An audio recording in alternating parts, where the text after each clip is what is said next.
I'm going to try and complement what we've heard already from Ben this morning, and to set it very explicitly within a Christian and Jewish perspective, although there will be significant connections also with Islam to make, and Ben's aside about ISIL is not irrelevant in this context.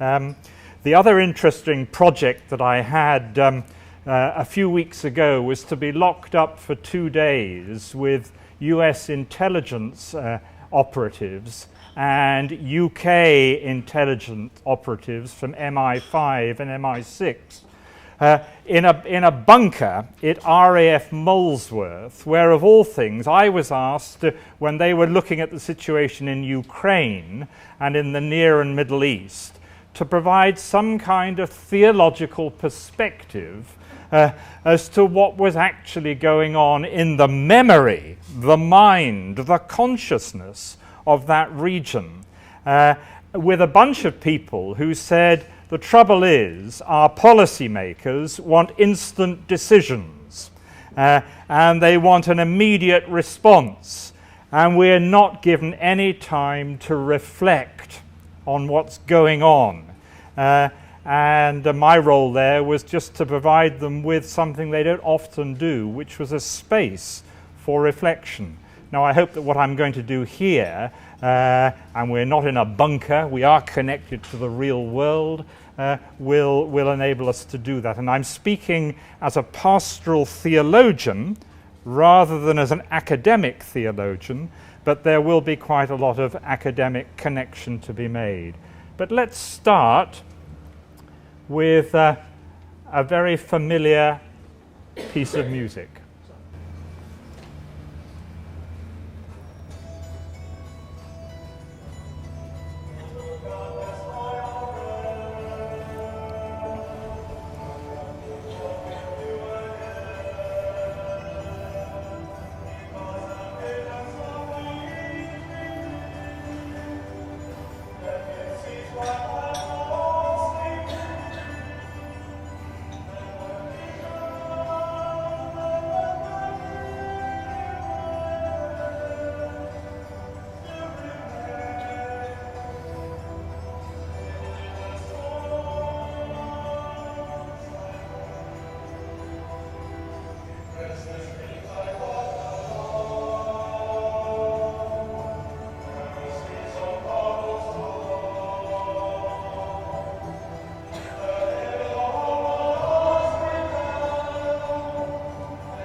It says Native American wisdom in the bottom left-hand corner. Well, I'm not sure it was Native American wisdom, but it was the words and the lyrics written by Simon and Garfunkel that came out of an America that was gripped with the conflict in Vietnam and a great crisis within the culture of that world that created in that dark moment profoundly interesting words and lyrics that were sung for us there in this presentation by a Gregorian choir who are committed to a life of quiet contemplation, living together in community. But they communicate with one another through the silence rather than through the words of normal human discourse. Well, look at that picture before you.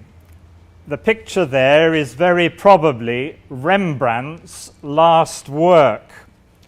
It was found unfinished on an easel in his studio, along with other uncompleted paintings after his death in 1669. It is, of course, a picture of Simeon, a subject which, though not generally popular in Dutch painting of the period, seems to have been important to Rembrandt, who returned to the scene on many occasions from the 1620s onwards. In this version, his last and simplest rendering of the subject, we have Simeon in the very act of giving voice to the Nunc Dimittis. He is a frail old man.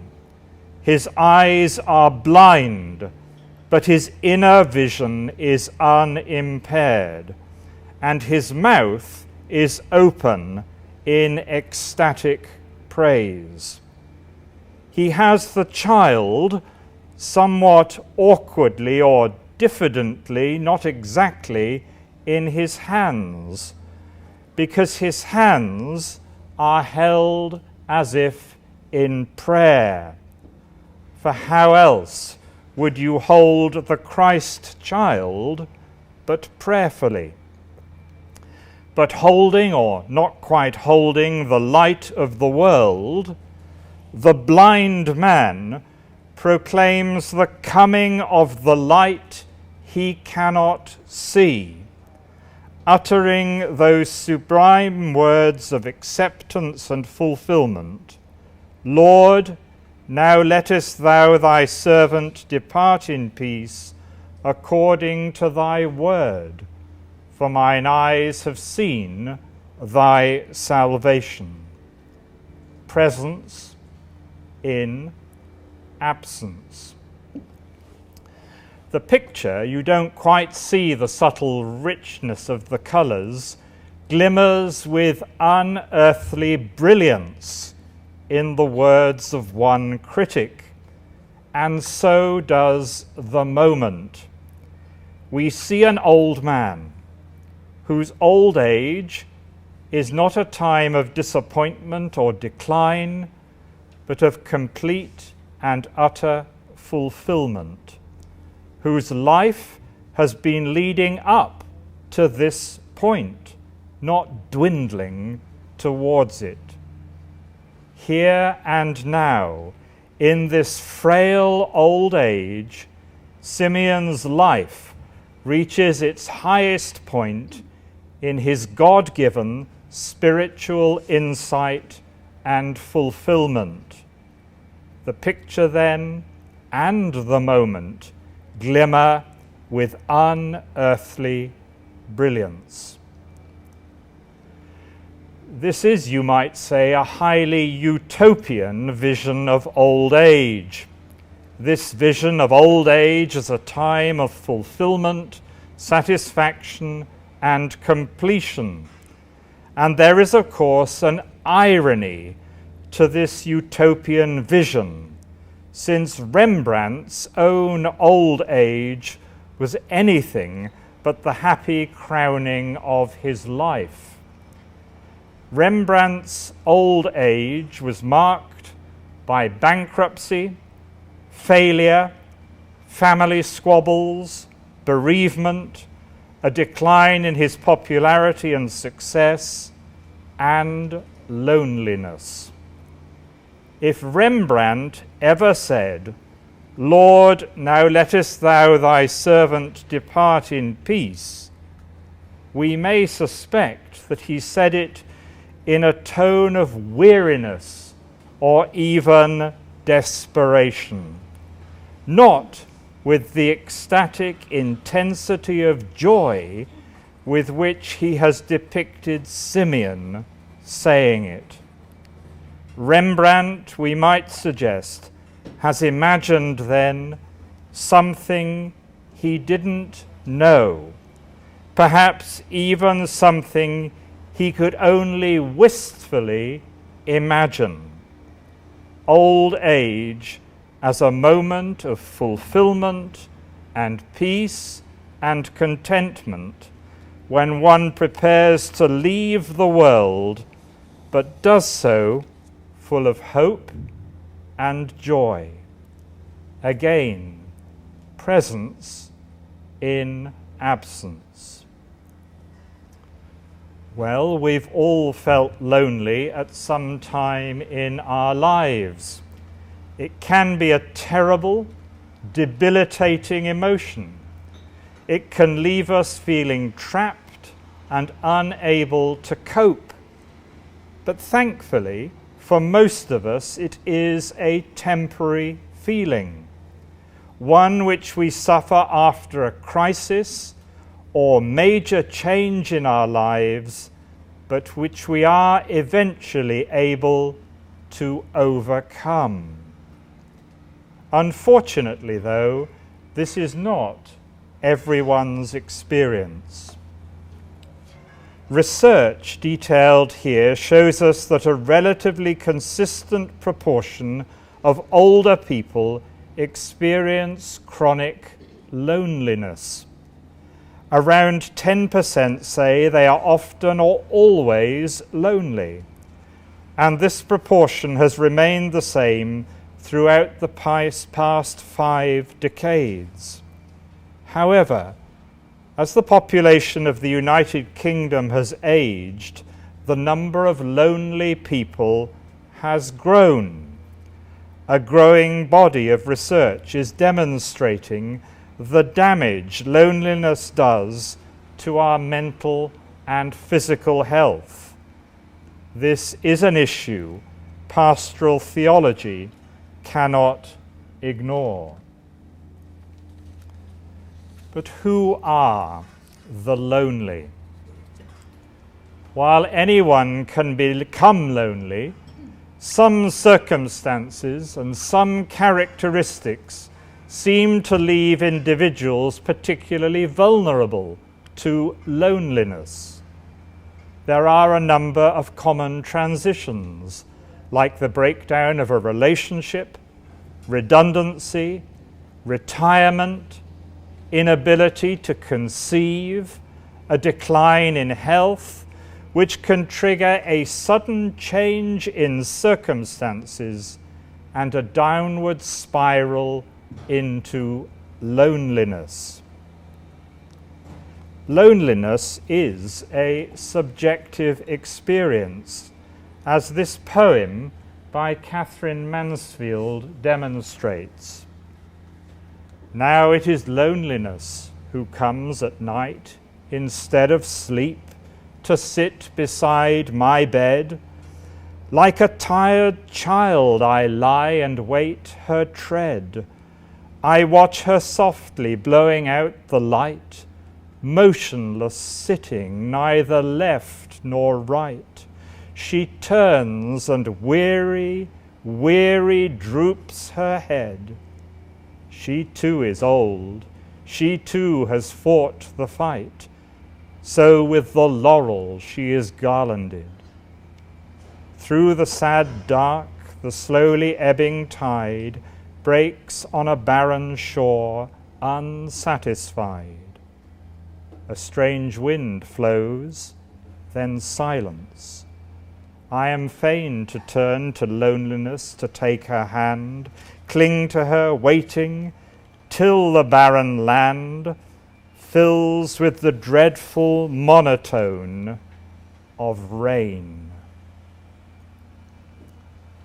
It is this subjectivity that explains why one person can feel deeply lonely despite being surrounded by friends and family, and another can be perfectly content alone, experiencing the bliss of being alone that we call solitude as compared to the agony of loneliness. There's a hermit monk from the eastern desert, a member of the Coptic church in Egypt. And there is some words by the American theologian and existentialist philosopher Paul Tillich.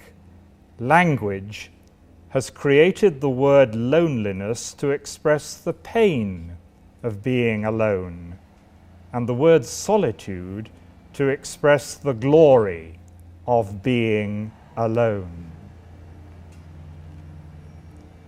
But here's a very negative and dark side seen through the mind and the words of Sylvia Plath. God, but life is loneliness, despite all the opiates, despite the shrill tinsel of gaiety of parties with no purpose, despite the false grinning faces we all wear.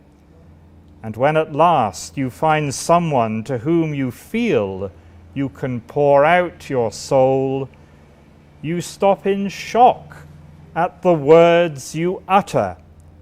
They are so rusty, so ugly, so meaningless and feeble from being kept in the small, cramped dark inside you so long. Yes, there is joy, fulfillment, and companionship, but the loneliness of the soul, in its appalling self-consciousness, is horrible and overpowering.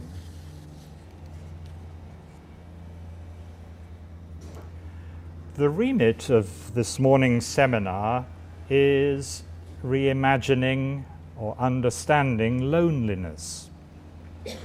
A mark of loneliness is more anxiety and more fear caused by the loss of props or structure from the past, including religious belief. A significant aspect of loneliness among older people is the fact that many do not want to share their anxieties openly for fear of unsettling or undermining younger generations. An underlying assumption behind the theology of the incarnation of God in Jesus Christ is that he assumed human flesh to heal or to redeem it. But you might well be thinking, Jesus never got old. However, Jesus himself did lose control at the end, was taken to a place he didn't want to go to, and was anxious about the future. My God, why have you forsaken me?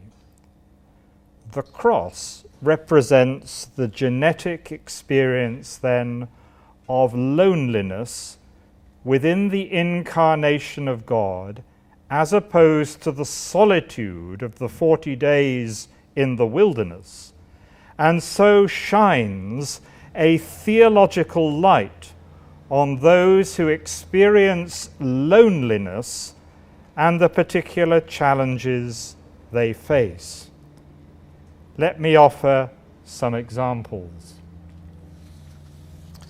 John, on the right here, came to the passage a homeless charity in central London where I volunteer. He was full of remorse.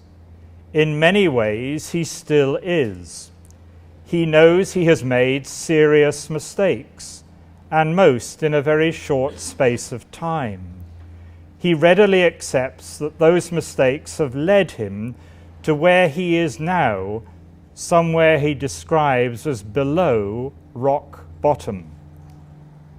Until 3 years ago, everything was going well for John. He had a good job, money in the bank, a supportive family, close friends, and a wonderful partner.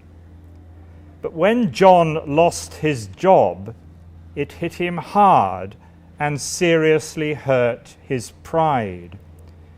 John would be the first to admit that he liked to drink, and more than just a few at the weekend.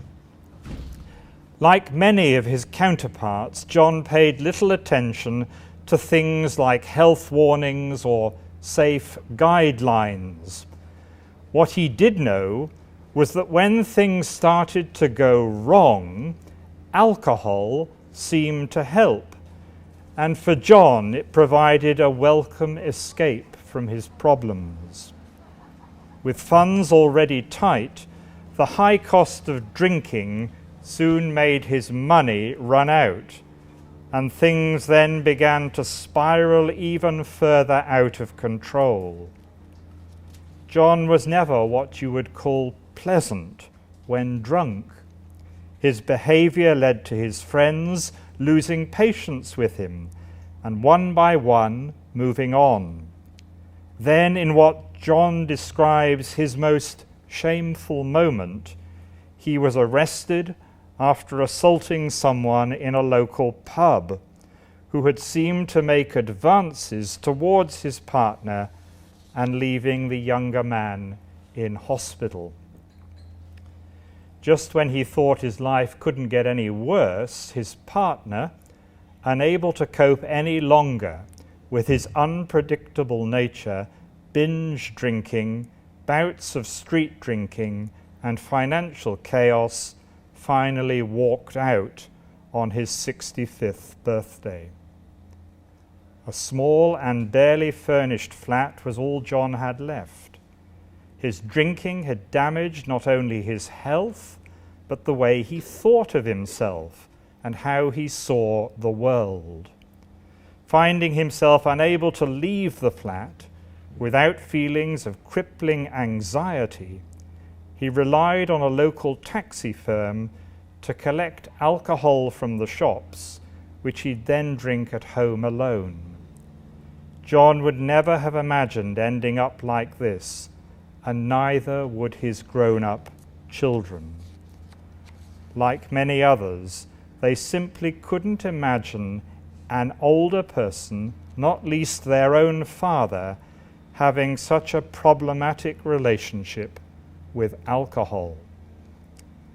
It goes without saying that any kind of isolation is never easy, but John's circumstances were compounded by two things: the knowledge that he was responsible for his problems and his inability to see a way to overcome his addiction and regain control of his life. Worst of all, he says, is the never-ending loneliness. And he isn't the only person saying that. Maria in the background and Graham in the foreground have been friends of mine since I was the vicar of Hebden Bridge in West Yorkshire way back 30-odd years ago. Graham and I were, until very recently, confident mountaineers. But now Maria finds herself as a lone carer, caring for Graham at home because he's suffering from multiple system atrophy. It's getting tougher and tougher caring for Graham, says Maria. I am collapsing under the strain of trying to be a carer and to carry on helping Graham as best I can. I was advised by the medical professions that I needed to have a rethink. I didn't feel isolated when I was able to go out to work and do the caring. But once I tried to be a full-time carer, I felt totally isolated because your network's gone. People come round for a while, but not for long. So you really need to rebuild that network, but you don't know where to look because you think everyone else is coping and you think it can only be me that isn't coping. Maria's story may not be untypical. There are 6.5 million people now in the United Kingdom caring unpaid for a family member or friend, and the numbers are increasing. Every year, 2 million more people become carers, and a similar number find that their caring role has come to an end. And interestingly, the gender balance is closer than you might suppose, as 42% of carers in the United Kingdom today are men. Jane here is 68 years old and she's living with cancer. In her own words, either too old, too young, or too far away. She lacks support from her family and friends. Sadly, she is far from alone in experiencing this kind of isolation. Research shows that around 1 in 5 people over the age of 55 with cancer lack support at home during their treatment and recovery. Every year, around 150,000 people are diagnosed with cancer in the United Kingdom. In addition to the shock of having a life-threatening illness, cancer is also a highly isolating experience, socially and emotionally. Even if people do have friends and family around, they can struggle to open up about the emotional and physical realities of the disease and its treatment. Their loved ones may not know what to say or how to help. Almost 2 in 5 of those aged over 55 will keep their diagnosis a secret from most of their family and friends. Cancer also, of course, isolates young people, from the children and teenagers who have to drop out of education, to young adults unable to take part in the world of work or to start a family. Young or old, the social dimension of cancer is as important as the clinical.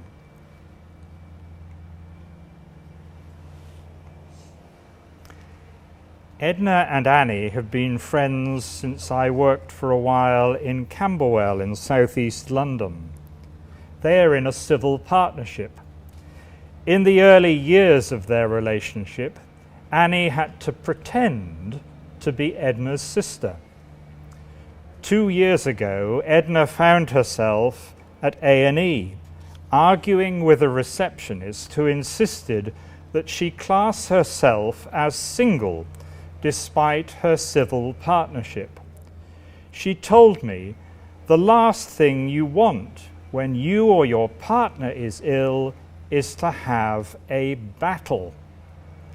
Annie and Edna's experience cast doubt over whether the people in charge of their health care would be able to meet older lesbian, gay, and bisexual people's needs in other ways. Getting the paperwork wrong might seem like a small thing, but it points to something bigger. what if something had gone wrong? Would the staff be able to understand and to respect the fact that Edna and Annie were in a relationship? Veera is 92 years old. She's been a widow for 50 years and has lived independently until very recently. Moving to a care home involved a huge emotional upheaval for her. It is perhaps the biggest transition she has faced in her life. Suddenly, Veera feels everything has been taken away from her. She has lost her health, her independence, her home, and her identity. She feels like she's lost everything. She is experiencing trauma, helplessness, and a profound sense of being alone in the world. Rosemary is originally from Barbados. One of the most common myths is the idea that black and minority ethnic older people enjoy greater protection against loneliness when compared to older white British groups. Ethnic minority households are commonly perceived to have more traditional family structures, with young relatives looking after or even living with their older relatives, and it is often assumed that this will mean that they are therefore less lonely. Research, however, has revealed the surprising truth that some older ethnic minority groups experience much higher levels of loneliness than their white British counterparts. Michaela lives behind the house that I live in sheltered accommodation. She's now in her 40s. She was abandoned as a child and institutionalized from an early age. The trauma of abandonment led her to drug and alcohol addiction and prostitution. Her own child was taken from her and placed in foster care. Smoking, obesity, alcohol, and lack of exercise have taken their toll on her health. She is chronically lonely and living in sheltered accommodation run by a housing charity. Her chances of living to a healthy old age are low, and her loneliness is very damaging to her mental health and well-being.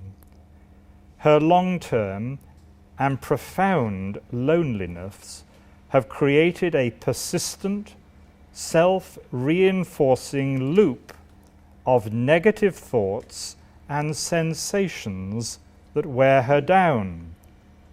People like Michaela, who are chronically lonely, get stuck in a loop of negative behavior and push others away or seek transient contacts.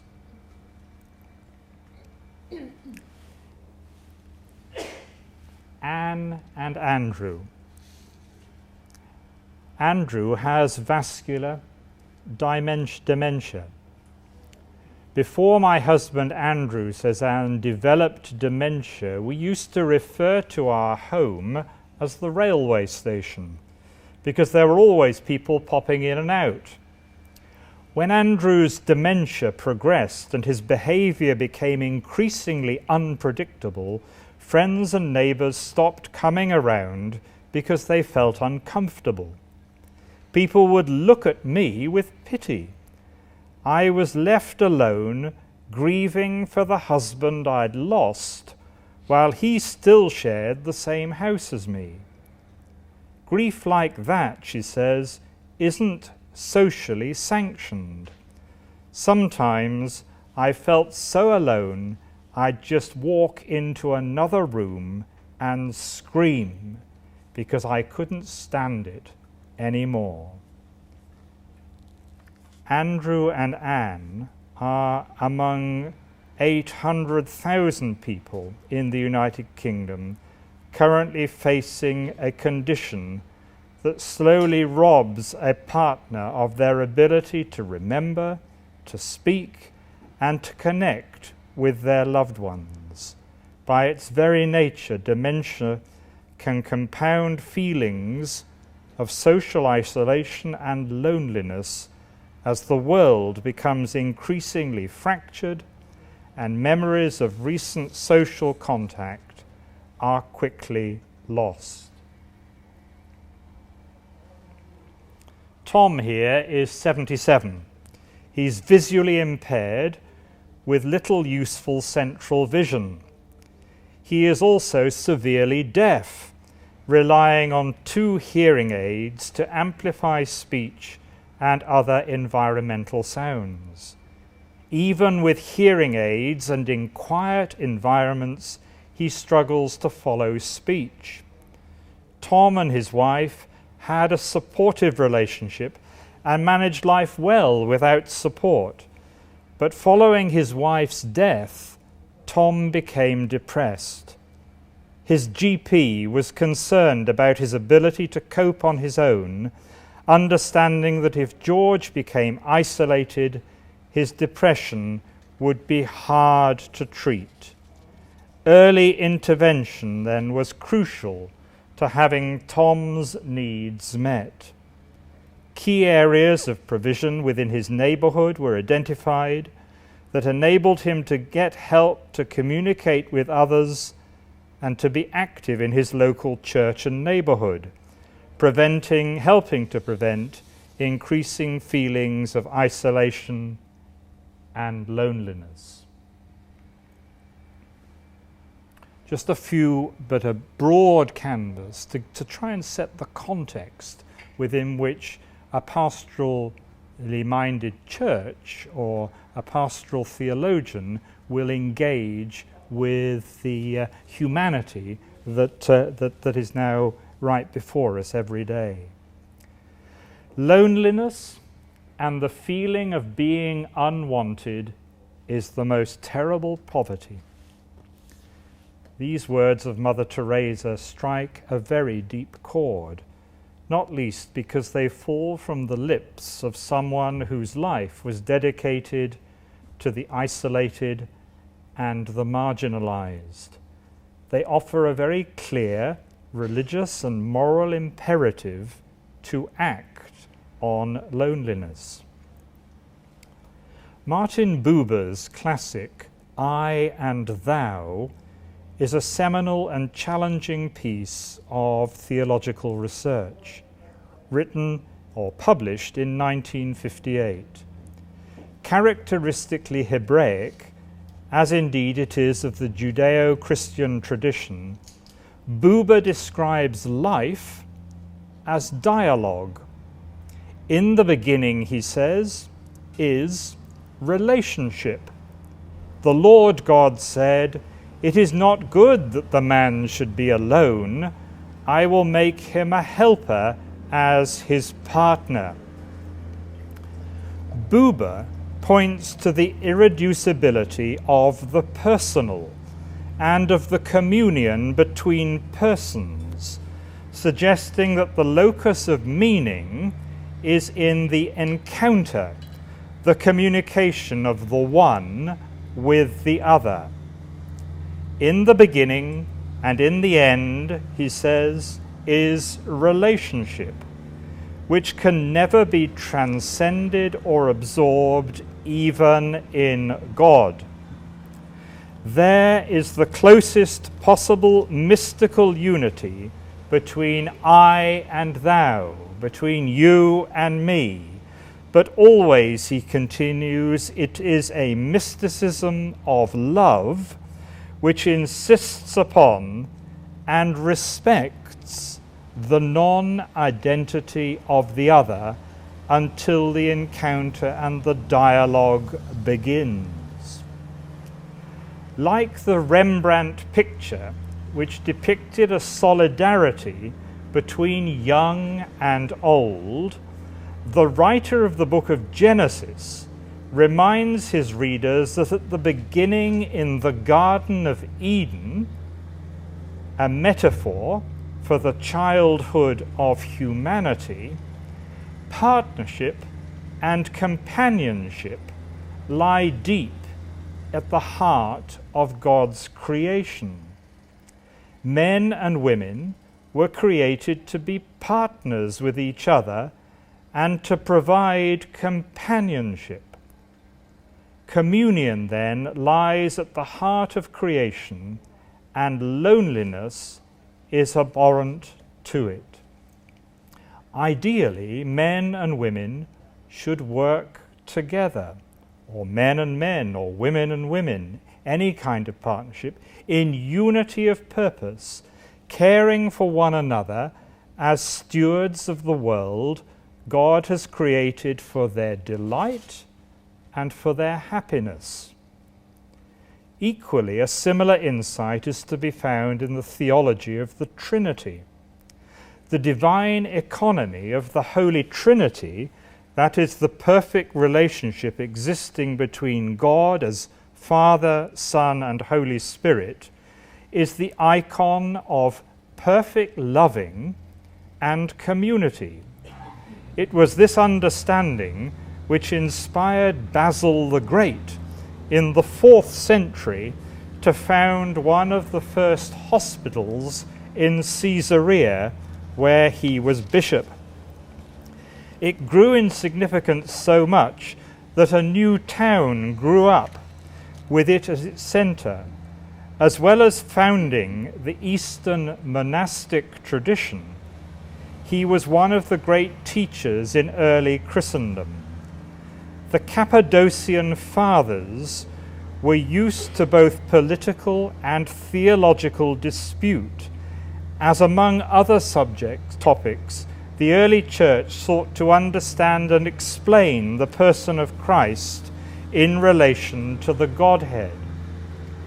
However, it is important to note that in the Eastern tradition, and we've been raised for generations and centuries in a Western tradition, and within the theological perspective by the contribution of Augustine, but here's another perspective coming from a completely different world that has retained its link with its Semitic heritage in the Orthodox tradition and is quite unfamiliar to the world of Augustine.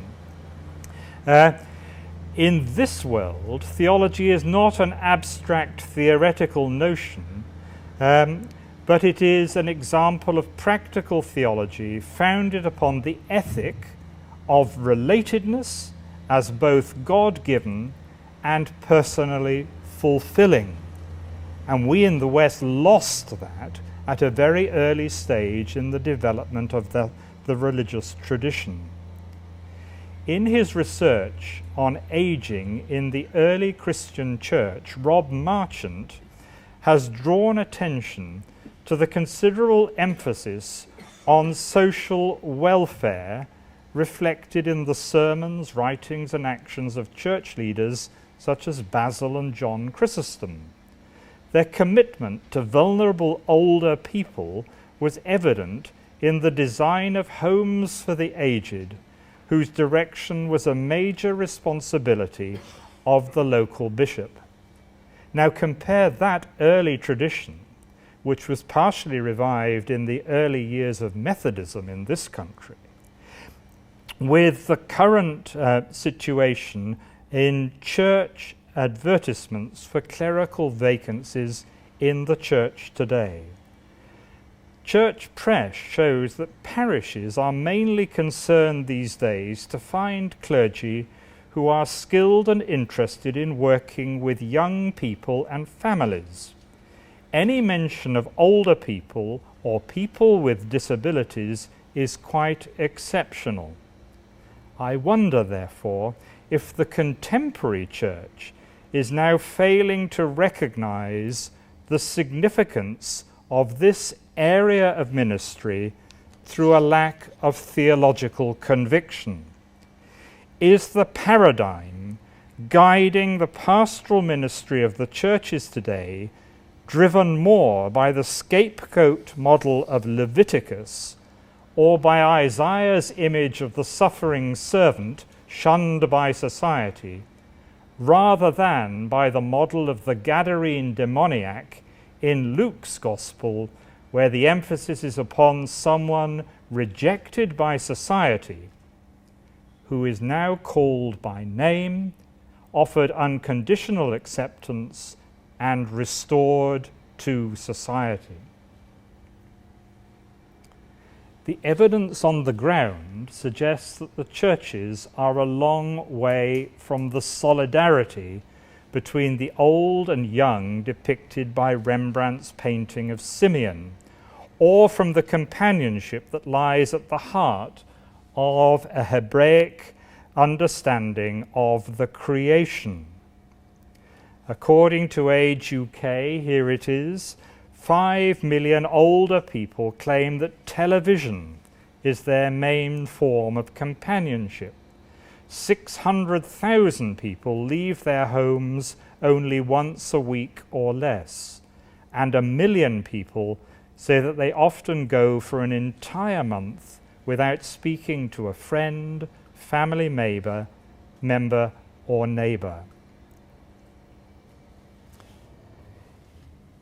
Teach us, O Lord, says the psalmist in Psalm 90, to number our days that we may apply our hearts unto wisdom. The insight offered here is that old and young alike need to conceive, construct, and practice a better old age than the old age we have instituted. We live here, as Kimball is telling us, in a society where aging is often viewed as an embarrassment, suffering and dying a meaningless experience, and death a medical failure. Older adults find themselves stranded in the uncharted territory of longer life expectancy with a pervasive biomedical model of aging void of sacramental meaning. Now, the very first person that I took Holy Communion to after I was ordained 40 years ago was Mary Robinson. I was a fresh young curate, hitting the parish after 6 years at university. She was a frail old lady of 88. Looking back, I think that meeting her was my first meaningful encounter with an elderly person apart from my grandparents, who weren't quite as old. A few weeks after that communion service, Mary Robinson fell in the street and lay in the gutter for quite some time before help arrived. She'd broken her arm. Shortly afterwards, I visited her and said something to the effect that it must have been awful for her, and how was she coping? I shall always remember her reply. I regard it as a great privilege that at my age I am still able to share in the pain of the world. This was not pious humbuggery, but the considered comment of a remarkable lady who was numbering her days, but still very much in touch with the realities of the world around her. Mary reminds us that the spiritual dimension of life, as well as the physical and social dimensions, needs to be acknowledged and valued in any definition of human existence. Professor Melvin Kimball's research calls for a holistic paradigm that moves our understanding beyond the biomedical model to an understanding of personhood, to a person's capacity to find meaning in life, even in aging, suffering, and dying. In a culture which values productivity and power, it is hard to rise above a social context which thinks there is something shaming, demeaning, or undignified about the dependence which our gradual loss of powers entails, and which leads finally to death. This is an issue not only of pastoral care, but also of justice.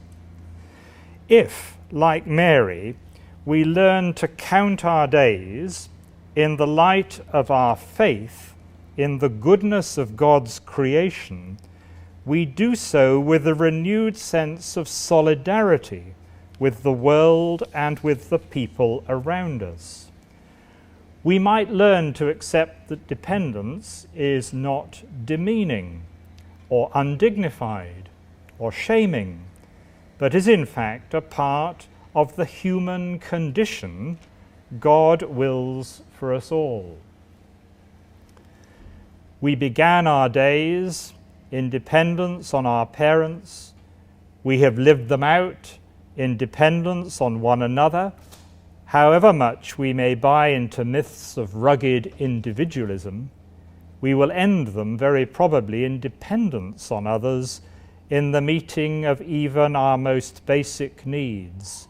But all this belongs to the goodness of a created order in which humans are directed towards one another by the fragility of life, in which this fragility and neediness makes us social. I quite like this little clip. Now, no, fellas, it's just 2 words: independence. But if that's what it is for the old to number their days, what is it for the young, for whom, and particularly for our policy makers, for whom time is less often thought of as gift? How might this change our perspectives and practices with regard to addressing issues of loneliness among the elderly and others in society today? Were the young to number their days, even in a purely selfish and calculating sense, it would surely make a difference. For if the young or our policy makers were to reckon on the days they have had and on the days they expect to have, if they were to do the math, as the Americans say, they might just realize that they too, as it turns out, will one day be old. It's not just the old, that is to say, who live in denial of the challenge of an aging society. And then the young and our policymakers might just realize in consequence that it is simply improvident to will social conditions for the elderly and needy which render the experience of old age and human need the bitter and lonely experience it is for so many in our society. But there is a second, or rather deeper way in which we can number our days. To number our days, as the Bible sees it, is to understand the regular time we have been given as claimed by Christ. We number our days when we learn to live our days in the light of the days he lived among us, in which he modeled true humanity. Now, what in brief can theology or Christology say of Christ's humanity? But that it was a humanity lived with and for the other, with and for the sick, the poor and the needy, in whose number we include the great biblical figure of the widow, who stands in the biblical story for those who in their marginalization and insignificance live in social isolation. For us, to learn to count our days would be to learn to make them count as Christ made his days count, to learn, in other words, to be with and for the other rather than for myself. If the young counted their days in this deeper sense, then the solitary existence of very many of the elderly in our society would surely be transformed by a new solidarity. Some time ago, in an interview with Kate Kellaway, Ian McEwan expresses what it means to number our days in this way. Imagining what it is like to be someone other than yourself is the core of our humanity. It is the essence of compassion and the beginning of morality. And imagination is the basis of all sympathy, empathy, and compassion. Other people are as alive as you are. Loneliness is a failure of the imagination. Priests, pastors, and poets remind society of the work of reconciliation, the perspective of eternity, and the art of poetry. These are virtues that help us to number our days. Once people were called elders because in a long life they had harvested wisdom, which is very different from that gathering of information with which our culture today is so obsessed. Wisdom is not what you know about. It's what you know deep inside you to be the essence of your inner life.